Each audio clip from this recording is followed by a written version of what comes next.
Pokemon brings to life a world of magical creatures of all shapes and sizes. You've got everything from literally just a cat to draconic behemoths straight out of Legend to whatever Slowbro is supposed to be.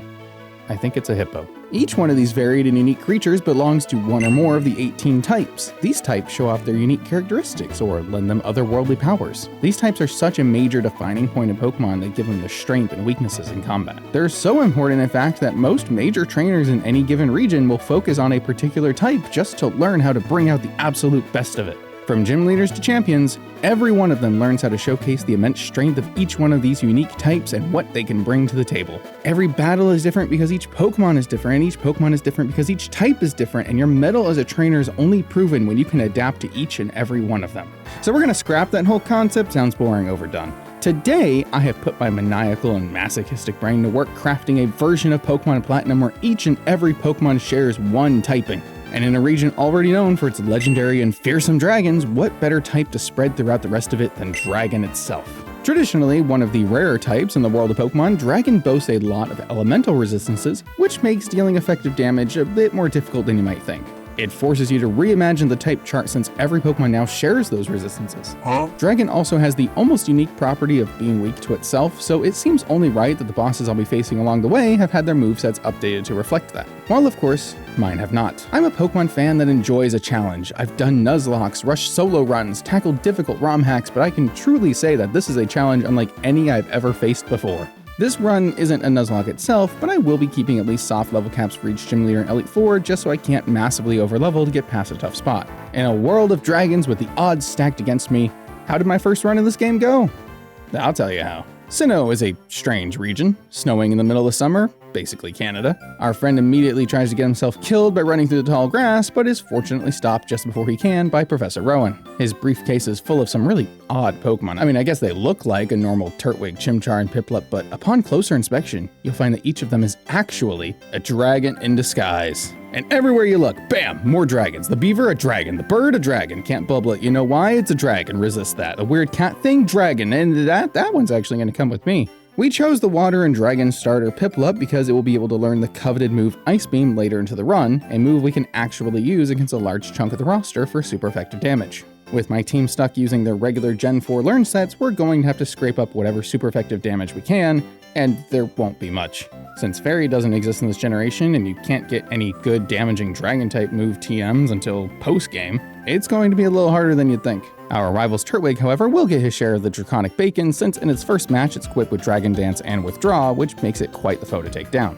But once we do, we are able to quickly make our way into Orberg City and grow out the large portion of our team with a Dragon Horse Ponyta, the scaly dwarf that is Machop, and a majestic Zubat. Zubat is a rather unique case in our game. While the other birds like Starly become dragon flying types, Zubat retained its poison typing and became Poison Dragon, just a mini Eternatus. However, because he's clearly still flying and I'm not mean enough to add a ground weakness like that, their ability was changed from the pretty useless Inner Focus to Levitate to help keep that flying status. He does still lose a fighting resist, but you take what you can get in this unforgiving draconic hellscape. The Dragon and Rock Gym Leader Rourke is not much of a challenge. I did consider trying this fight before catching a Machop to try and sell the narrative, but you're not stupid. Rock is weak to water, but Dragon resists it, so Piplup's Bubble is neutral against all of Rourke's team.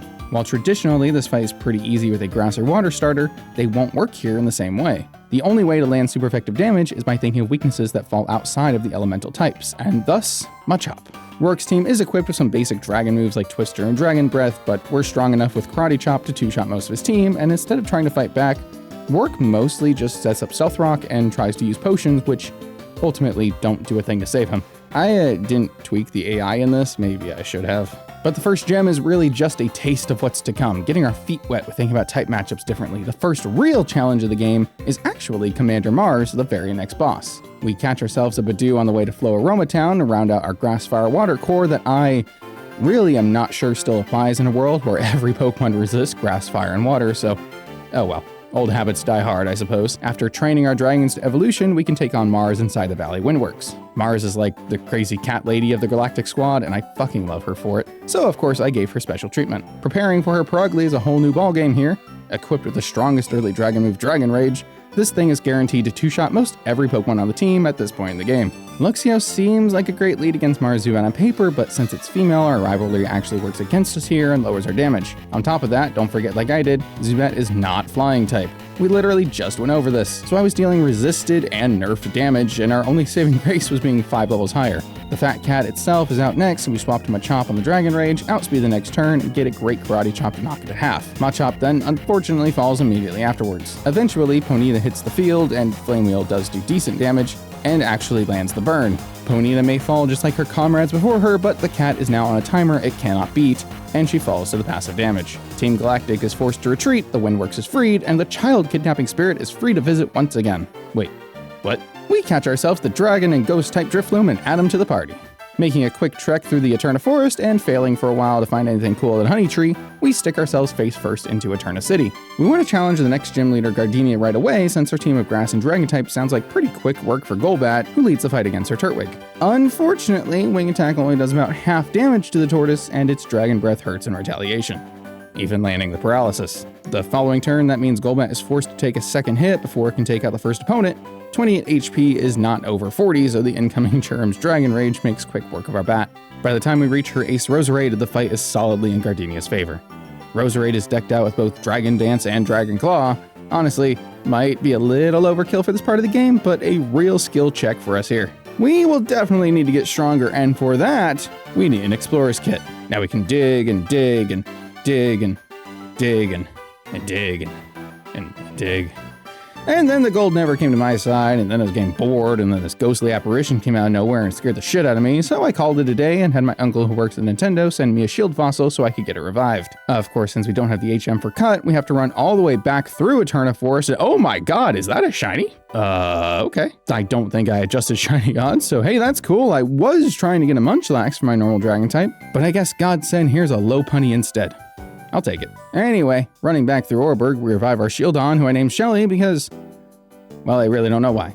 I haven't been doing nicknames, should I be? My OCD is gonna kill me if I don't make the match.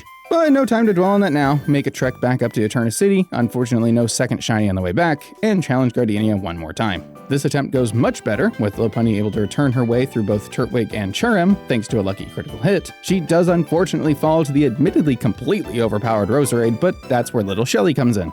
Takedown forces Gardenia to heal, and when she sets up Dragon Dance, a quick Iron Defense will keep us in the fight. Battling through paralysis, Takedown is able to bring Roserade all the way down to red before recoil damage takes us out. Not all hope is lost though. Drifloon comes out, is expectedly KO'd by the incoming Dragon Claw, and our secret weapon comes into play. The Aftermath ability is nothing short of explosive, taking out Gardenia's final Pokemon once and for all. With 2 badges under our belt, we need to drive out Team Galactic from the Dragon's Lair here in the city, but before that, we have some important business to attend to. Meet Lily, Johnny, Dracul, Chipper, Dynamite, Scar, and Hindenburg. God, I love Pokemon. And actually, we have one more pit stop we're gonna make just for funsies. Now with access to Cut, we can run back into Eterna Forest, into the old chateau, inside the absolutely haunted mansion, and grab ourselves a cartoon character straight out of the TV and add him to our team. The electric dragon Rotom has a secret that we'll get to later, but for now, he's just a fun little guy in our team named Phony. Following through on the promise of slaying more dragons, we find Commander Jupiter up on top of the Galactic Eterna building, whatever the heck it is. Her Zubat quickly falls to Lily's return, but the Dragon Dancing Skuntank is the real worry. Or it would be, usually. But even after 2 Dragon Dances, Night Slash just isn't quite enough for the KO, and Lily clears the fight solo. I love my fluffy little dragon rabbit. Yes, I do.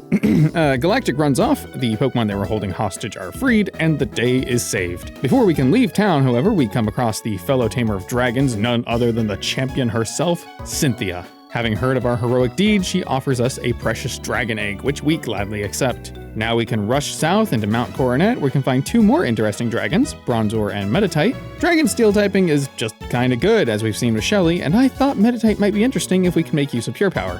I'd never end up doing that, but, you know, in theory. Anyway, now it's time for Fantina. She, completely wipes the floor with us. I may have gotten a little cocky, not gonna lie. I thought Gardenia would be the peak of early game difficulty, but even if I do manage to power past the Dragon Breathing Duskull, she's got 2 other strong ghost dragons with Dragon Pulse waiting in the back. The only Pokemon we have that isn't weak to those powerful moves is Shelly, who just has the worst special defense. Well, in this Dragon Eat Dragon world, sometimes you just gotta have the stronger dragons. We go out of our way to evolve Dracul into the coolest Wyvern around, and add Luminous the Bronzor to the team to help round us out. Dracul's bite tears through Duskull easily, and then Mismagius proceeds to tear through my entire team. Well, even Luminous can't keep up against Confuse Ray and repeated powerful blows. So many of my Pokemon are wiped out in a single hit. As soon as Dracul falls, the rest of my team can't stand up to the challenge. Fortunately, this was just due to a bit of luck on Fantina's side. Once we try again and this time don't get paralyzed by Dragon Breath, Crobat can survive a hit from Mismagius and two-shot it with Bite. Haunter is even frailer and falls much the same. Our third badge in hand after a hard-fought victory, the next major stop is Veilstone City. And while the trainers on the way do prove to be a challenge themselves, they don't really make the cut for the video. But hey, after some tweaks, I do plan on releasing this patch publicly, eventually, so you can try it out for yourself then. You can join my Discord using the link in the description to keep up with that and any other projects I'm working on. This definitely won't be the last ROM hack I make for myself or hire somebody to make for me, and as best I can, I'll make sure that all of those games are available for you guys to play if you want to try the challenge out for yourself. Again, going forward, all those updates will be in the Discord server, so be sure to join. Moving on into the gym, I want to immediately challenge the leader just to see what kind of power level we're dealing with now. Her Pokemon are equipped with Dragon Claw and Dragon Rush to capitalize on their already high attack stats, but even still, Meditite and Machoke fall back to back thanks to Wing Attack. Lucario almost takes us out, but 2 more attacks send the dog to the pound. Dragon isn't a typing that complements fighting very well, and doesn't remove any of the weaknesses of either type. Sorry, Komo. Flying and Psychic are both still great offensive types to use here. Now with our level cap increased, we evolved some of our team to get both a Drifblim and a Luxray, and even though Luxray should be an Electric Dark type, we'll settle for Electric and Dragon for now. You can fight me in the comments. If you think I'm wrong, you're wrong. I'm gonna die on this hill. Wake is up next, boasting powerful Dragon and Water-type Pokemon, but before that fight, our rival has got to get his mandatory battle in. We're relying a lot on Dracul since he can reliably hit most every other dragon for strong neutral damage, and while that's enough to take out Staravia, Weasel, and Ponyta, our rival's Grotle buffs up with Dragon Dance and proceeds to take out Dracul with a super effective Dragon Claw. Fortunately, his HP is low enough for Phony to come in and take it out with an Ominous Wind, so we won't have to redo this fight, but I am left a little concerned if Crobat is losing to Grassy Turtles. Anyway, Wake, yeah, he's gonna wait a minute. Clearly, we're not ready for him just yet. Water Dragon is great typing, and his lead Gyarados having Dragon Dance means if I don't take it out quickly, things just won't end well for me. The first step in our next round of training, we're going back to Eterna City, baby, because we've got a mystery to solve. We all know that Rotom changes type when it changes form, but did you know that that change was only made in Gen 5? In Platinum, traditionally anyway, when Rotom changes form, it keeps its typing. However, in this dragon-like reality, Rotom will obviously keep the dragon typing, but will gain the elemental type of whatever form it takes. So we can change the type and form of this little guy to match whatever situation we find ourselves in. For right here and right now, we need the power of Rotom Wash, our very own water and dragon type. Now we're feeling up to the gym challenge. After a warm-up. After 2 warm-ups. Okay, so maybe I'll break this fight down a bit. So this Dragon Water Gyarados actually does not have Dragon-type Stab, but that hasn't stopped its horrifying reign of terror thanks to Dragon Dance and Waterfall, accompanying its already massively high attack stat. And when I do manage to muzzle past it, Quagsire is next, equipped with Dragon Breath and plenty of bulk. Poor Phony doesn't stand a chance. Okay, so I take that down, and then what? Well, Floatzel also doesn't have Dragon Stab, but also still has Dragon Dance, and believe it or not, this thing with Dragon Dance is terrifying. Ice Fang is enough to take out Hindenburg with a super effective hit, and does the same to Dracul after he gets some damage in. When Lily comes out, she, takes it out with Quick Attack. Okay, whew. Well then, with that one out of the way, time to start picking up the pieces for our final team. Meet Phony, for real this time, the Dragon and Ice-type Fridge of a Dragon. Blizzard may not be the most reliable move, but it is very powerful. It will also often be super effective, meaning it is an attack that will prove invaluable. The next round of Fisticuffs is against Cyrus in Celestic Town. He may be the leader of Team Galactic, but his dragons aren't much of a match for mine. His Sneasel drops with 2 Drain Punches instead of 1, since it did drop a fighting weakness, but then Golbat is down to a few stronger turns, and the final Murkrow going out to, you guessed it, Phony's 4-time super effective Blizzard. Should Murkrow have been dark instead of flying? This fight gives us access to Surf, which gives us access to Candice, which means we have access to the next rival fight. Oh joy, this fight is tricky. So his lead Staraptor has both Dragon Dance and Dragon Claw, and since I really don't want to deal with either of those, we immediately Blizzard the bird so we don't have to. Heracross is a Bug Dragon, about time we get one of those, and weirdly has almost the same moves as Staraptor, even down to them both sharing Aerial Ace, and I didn't even change that. Smartest thing I can do is confuse it turn 1 and hope for the best, but it doesn't fall for her tricks. 2 massive claws take us out easily. Fortunately, Dracul can still come in and outspeed, landing Fly to take out the threat before it can move again. Floatzel's up and next, and we know these guys, except this one doesn't have any dance moves, it's all offense. Once again, we try some Confuse Ray shenanigans, but the next best thing we can do is preserve Dracul, bringing in Hindenburg with a quick U-turn. Now, admittedly, probably could have picked a better switch, but Floatzel hits itself in confusion, thank goodness. Hinden takes a Dragon Rush just barely and fires off an ominous wind the next turn, Floatzel down. We let our balloon fall to the Dragon Pulsing Rapidash so we can freely bring in Dynamite, now a full-fledged Empoleon. Even though Surf isn't super effective, it's still strong neutral stab and does manage to take the horse down. The rival's last Pokemon Torterra doesn't stand a chance, Ice Beam hits the Grass Dragon type for 4 times super effective damage, and the fight is won. Byron is going to be a certified pain in the ass, as his Steel Dragons won't be weak to too much.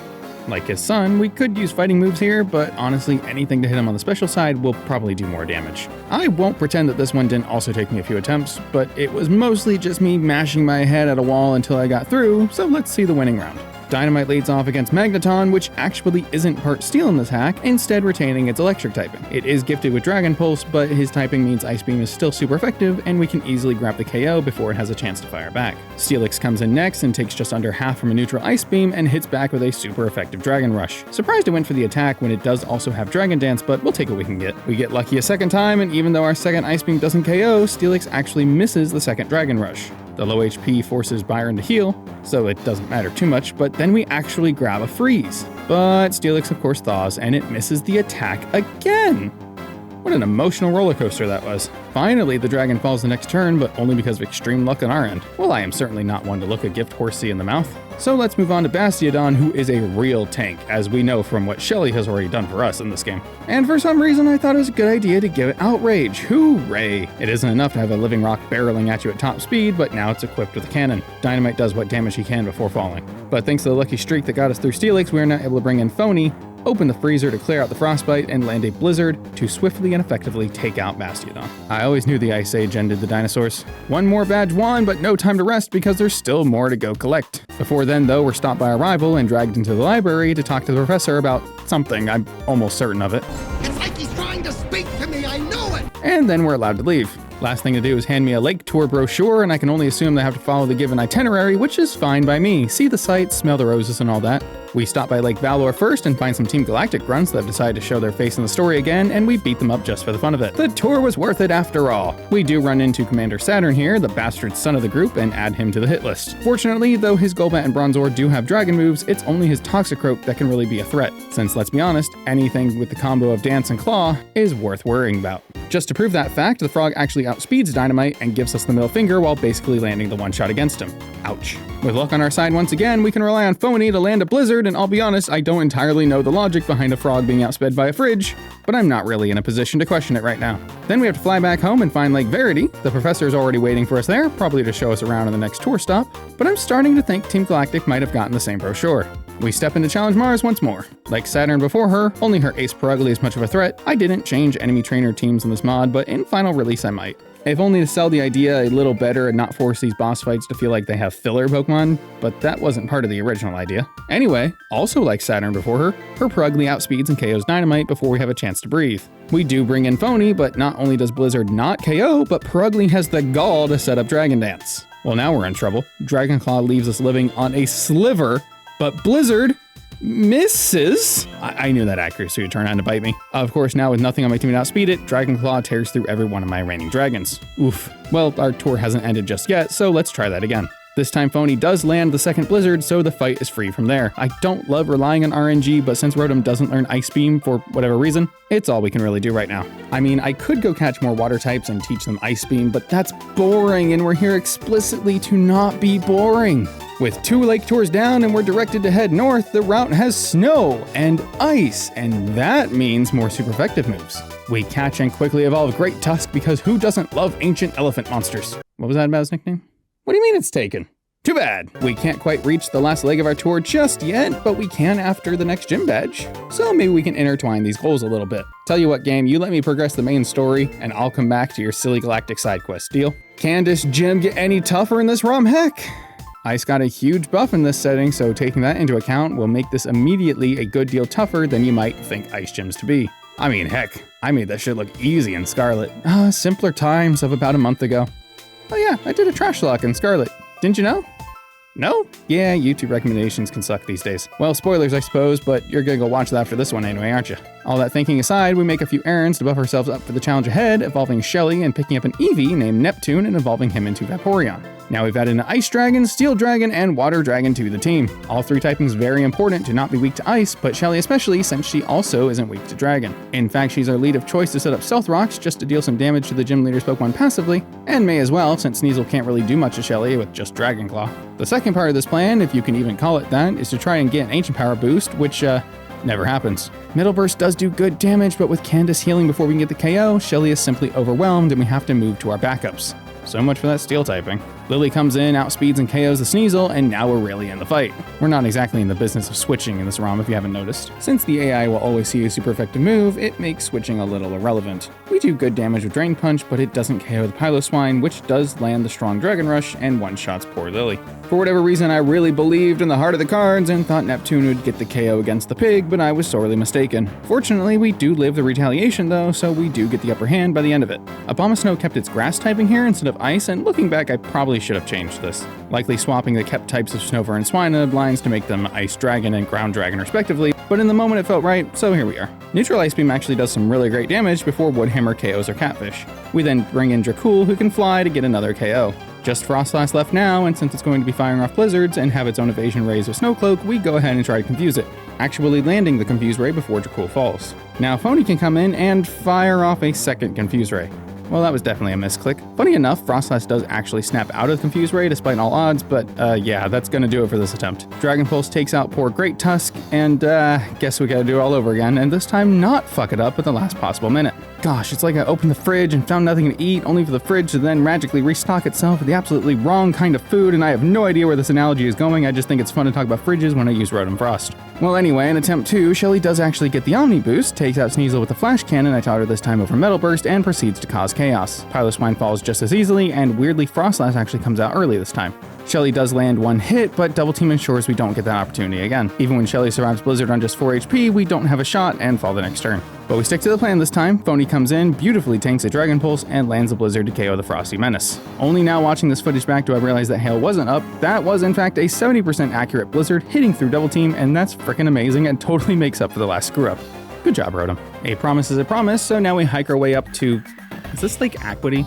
I don't know how you pronounce it, whatever. To the last lake and find the last Commander Jupiter being a real bitch to our rival, which, totally deserved, but only I get to be mean to him like that. So we chase her and the whole Galactic Geek Squad down to their base of operations in Veilstone City, right behind the Best Buy. We reach the back where Cyrus is going full Hitler, and let's be honest, you should never go full Hitler, and promptly beat him up on behalf of my Jewish heritage. The Sneasel lead is so overdone, but this one has Dragon Rush, which not only lands, but also flinches poor Shelly while dealing almost half of her HP in a single hit. Ugh. Shelly does eventually get the Stealth Rocks up just for kicks and giggles, and a good bit of back and forth later allows Shelly's Avalanche to take the Weasel down. With Shelly's HP low, we actually can switch into Great Tusk relatively safely, since it's probably going for a random move here. Great Tusk then outspeeds thanks to Ice Shard, lands the hit, and somehow barely scratches the surface of this dragon of a crow before it retaliates with a one-shot Dragon Claw. You ever say a word so many times that it stops feeling like a word? Neptune comes in, suddenly has no bulk despite being a literal Vaporeon, and instantly evaporates. Who cares? Phony can land a Blizzard as he is built to do, and finally get the KO. Against Crobat, Phony tanks a Dragon Breath, breaks through paralysis, and lands a second in a row 70% accurate Blizzard and one-shots the remaining opposition. Saturn's second round in here isn't worth covering much, but all you really need to know is that Shelly gets paralyzed by Golbat before taking it out, and then survives a Dragon Dance boosted Brick Break on just 2 remaining HP before KOing Toxicroak. God has favorites, and Shelly is one of them. If you flip over to the back of your brochure, you'll find there's actually one more stop on the tour, and that is the top of Mount Coronet. So by climbing up there in the middle of a storm, you'll find that children in this world are apparently immune to weather. Fascinating. Once we do finally reach the ruins sitting at the top, wonderful season for them to be honest, we are forced into a dull battle with our rival against both Mars and Jupiter. Double Dragon Breathing Bronzors proved to be a bigger issue than expected, taking out Phony before we can do much damage in return. But once the rival is forced to swap out his useless Munchlax, things start going much smoother. For the record, the rival's Pokemon here were not given Dragon moves for this fight. I realize that's weird on the continuity side of things, but what you gonna do? The outraging Purugly knocks out multiple allied Pokemon, but it eventually falls to Heracross's close combat. And it's crazy how many hits Skuntank can actually tank. But eventually, we get the upper hand with Dracool's Fly, letting us dodge a few attacks. Neptune cleans up the remaining Golbat with an Ice Beam, and that nightmare of a double battle is behind us. Cyrus thinks it's a cool idea to summon God 1 and God 2 from somewhere in the multiverse, and while that's cool and all, I don't really have time for all this. So I ring up my buddy from the underworld to cut the ceremony short, while Cyrus has his soul devoured as he deserves. Unfortunately, Cynthia shows up and gives the whole hero speech about saving lives or something, and then she jumps through the portal into the underworld herself. Well, fuck. I mean, I kinda have to save her, right? Can't beat the game without fighting her in the Elite Four, so fine, I'll have to repay my debt another way. Wonder if he'd be down for playing fiddle again. Cyrus is as stubborn as they come though, and won't leave without a fight, so it's time for our toughest battle yet. Houndoom is now boasting a strong dark dragon typing and is equipped with Dragon Pulse, making it quite the threat here. Fortunately, it did lose its ice resistance and has a defense stat equivalent to a chewed up pool noodle, so a single ice shard from Great Tusk will hit first and take it out. Our good fortune continues when Honchkrow takes half from the same move, misses its Dragon Rush, and then falls before dealing any damage to our behemoth. Is what I would say if we didn't low roll the second attack, letting Honchkrow not only survive, but land the second rush, cleanly one-shotting Mighty Horn. Oh well, at least Lily can come in and quick attack it down to almost half HP. Wait, oh, he healed! Well, bye Lily. Dracool U-turns himself out to Neptune, and the super effective hit gets us back in the fight by felling the Crow, who is dark and not flying for some reason. Cyrus's own Crobat comes in next. This one fortunately doesn't have a dragon move, but does have the dreaded Dragon Dance, which we are lucky to avoid and hit through Confuse Ray to land the 2-shot. Weavile, however, doesn't have any of that nonsense and quickly takes us out with a strong Dragon Claw. This game really is just about trading blows and trying to stay ahead, when every move is super effective. If you aren't trading KOs, you're losing. I both love and hate that, honestly. But to that point, when Phony misses a Blizzard, it means that much more against us, as he is quickly taken out after the fact. Shelly can take a few hits though, and finally bury the Weasel beneath an avalanche of its own making. However, I don't have anything to stop the Water Dragon Gyarados. It sets up Dragon Dance and Outrage, then finishes off both Shelly and Dracool. That final step is a doozy. Shake it off though. We know what we're up against and we just gotta make fewer mistakes, however many times it takes. Is equipped with Dragon Pulse, making it quite frustrating. Below, we actually can switch over because Dragon Pulse safely that is a joke. Probably going to friend. I'm telling you that is absolutely going but not only does Blizzard not KO, good fortune continues when Honchkrow takes half from the same move. Sets up Dragon Dance and Outrage Claw, finishes off with Shelly and might be a little overkill. Continues when Honchkrow takes with Shelly tanks the final Outrage, and Avalanche is just enough to bury Gyarados. Cyrus is defeated. The underworld is emptied, and finally, we are free to leave. How long have I spent here? Days? Months? Years? Does it even matter anymore? Before we go, my buddy catches up to us. Everyone, this is Santa, he's from up north, and now we can finally mark our tour as complete. Sunny Shore City is home to the last gym, and just so happens to be right next to the Elite Four as well. How convenient that we can wrap this up in such a timely manner. Volkner has an attitude problem, and honestly, I'm just not having it. We lead Great Tusk, who earns his name well, as Volkner is forced to watch helplessly as the Pokemon fall one by one to Earthquake.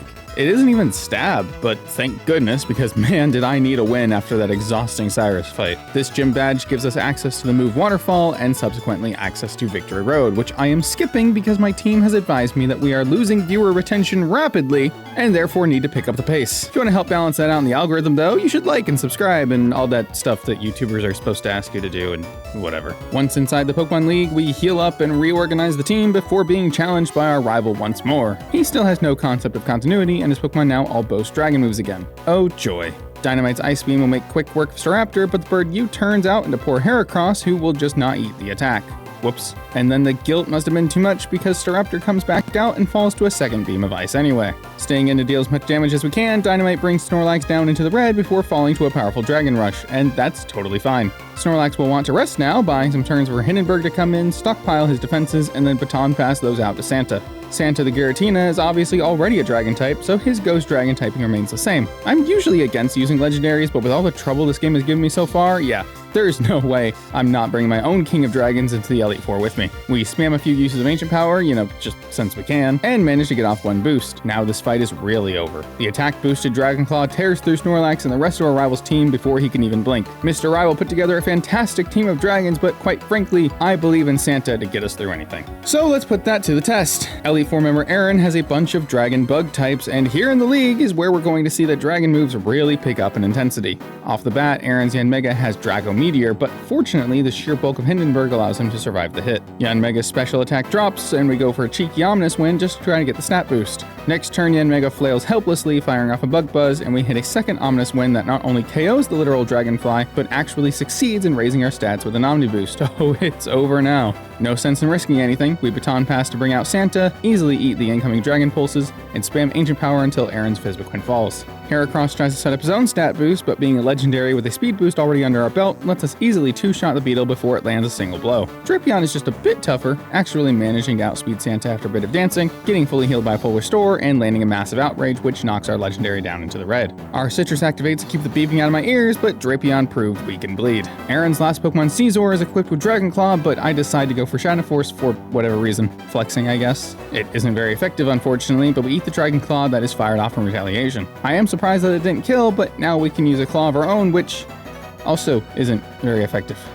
Whoops. Looks like I forgot to change Scizor's type. I mean, if anything, I let him survive another hit, and we eat a second Dragon Claw anyway, so technically speaking, if the last Dragon Claw had done 1.5 times damage, it still would have been less than taking 2 hits like we did here, and it would have lost the resist, maybe would have KO'd before it even got the second top anyway, and the nerd in me is escaping again. The Unga Bunga attack, KO, hurrah! Big Bertha leads off with a Wish Cash, and I'm now thinking how weird it is there are only 2 Ground-type Elite Four members, separated by 5 whole generations, and they both lead with the same goddamn mediocre catfish. Well, at least this time, the goddamn mediocre catfish is a mediocre catfish dragon. Weirdly, Wishcash does learn Dragon Dance naturally, so this is one of the few change mons that makes some amount of sense. Where's my water dragon Wishcash evolution, huh? Hindenburg gets extremely lucky with a turn 1 Omniboost from Ominous Wind and then just starts tanking attacks while bulking himself up even further with Stockpile. Bertha specializes in big, bulky physical attackers, so outright KOing them will be a lot harder than making ourselves tanky enough to take a few hits. At least that was the plan, but it's cut short when the Dragon Rush unexpectedly KOs us out of nowhere. Ouch.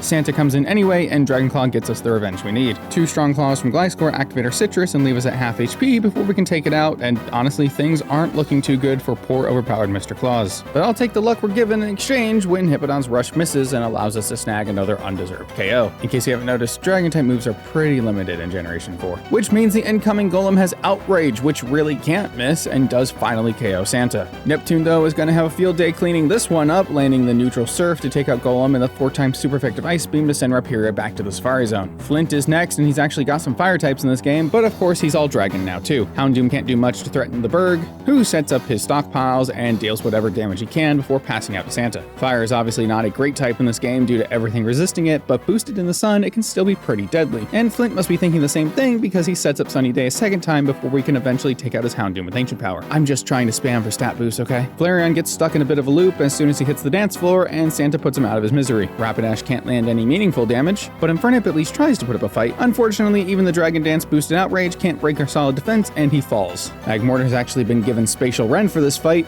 so we can't let him attack, and we don't. Ah, Lucian, a fellow connoisseur of the F tier, leading with a draconic mime. I know better than anyone that this thing is more potent than you'd expect, and in this timeline, the constant Dragon Breaths paralyze Hindenburg and force us to miss several turns, but we do manage to set up all our stockpiles and actually pick up the KO with 2 ominous wind hits. Unfortunately, Espeon's Spatial Rend is too much for us to take, and Hindenburg explodes on the spot. What goes around comes around though, and since Espeon outspeeds most of my team, we make great use of Mamoswine's Ice Shard, which is able to take down the frail defenses of Lucian's Glass Cannon in a single blow. For whatever reason, I forget that Bronzong has Levitate and not Heatproof here, and my Earthquake misses while Lucian sets up Stealth Rocks for free. Deciding to stay in and get off whatever damage we can, a full restore is wasted before Shining Teeth falls. Neptune has the bulk we need and takes out both Bronzong and Alakazam while somehow tanking a Spatial Rend in the process. Gallade is the last obstacle between us and the champion fight, equipped with Dragon Dance, Rush, and Drain Punch, a menace to be sure if we let it set up at all, so all we can do is get off whatever damage we can, and Ice Beam freezes.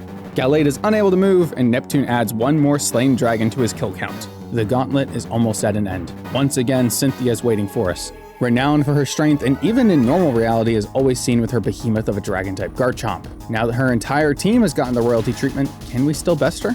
We lead Ghost against Ghost with Spiritomb threatening massive damage from Spatial Rend. I think we're in the clear when our defense is boosted with Stockpile, but unfortunately we just aren't out of range, and though Ominous Wind did great damage, it wasn't enough to fizzle out Cynthia's spirit before mine was. I decide to see if Shelly might be able to get off a boost of her own and take the neutral Rend while firing off Ancient Power. We miss the boost, but Spiritomb should be well in range of Avalanche, which hits Lucario as Cynthia switches it in. Dragon Dance does raise its speed, and a second Avalanche barely misses the KO. Lucario might be a real threat here with Drain Punch, and it... Oh, okay. Avalanche KOs then. Do y'all hear something? Garchomp is here and immediately makes her presence known, using Earthquake to fell our own dinosaur. The Queen has truly arrived. Neptune doesn't have a chance, but I have a plan. He won't outspeed most of Cynthia's team, but if we can hit Surf to bring Garchomp into a guaranteed range, I might have a hell of an idea here. To fight this force of nature, we clearly need one of our own. Great Tusk comes in, and Ice Shard is more than enough to take down the mighty dragon, while ensuring we move first. With Spiritomb also already at low HP, it falls just as quickly. Cynthia's Togekiss and Roserade are both 4 times weak to the move and have no defenses to fall back on, and that means our last hurdle is Milotic. Water Dragon bulky, equipped with Dragon Pulse and Calm Mind, but it isn't enough. Our Mammoth outspeeds, lands 2 massive Earthquakes, and the fight is won. Can we beat Pokemon Platinum if every Pokemon is Dragon type? The answer is abso-frickin-lutely, and have a blast doing it. Thank you all so much for watching this video. I do hope you enjoyed watching it as much as I did playing and making it. I am constantly coming up with new challenge ideas and cannot wait to showcase more of them in videos like these for you. So if you like the sound of that, you should probably subscribe because you're going to see a lot more of them coming up before the end of the year. If you're interested in another challenge series, you should probably check out this video I made recently on tackling Pokemon Scarlet in a Nuzlocke with some of the worst Pokemon. I mean, I at least think it's pretty good, but don't take my word for it. Here's some comments. With that all being said, another challenge done means I will have to catch y'all in the next run. See ya.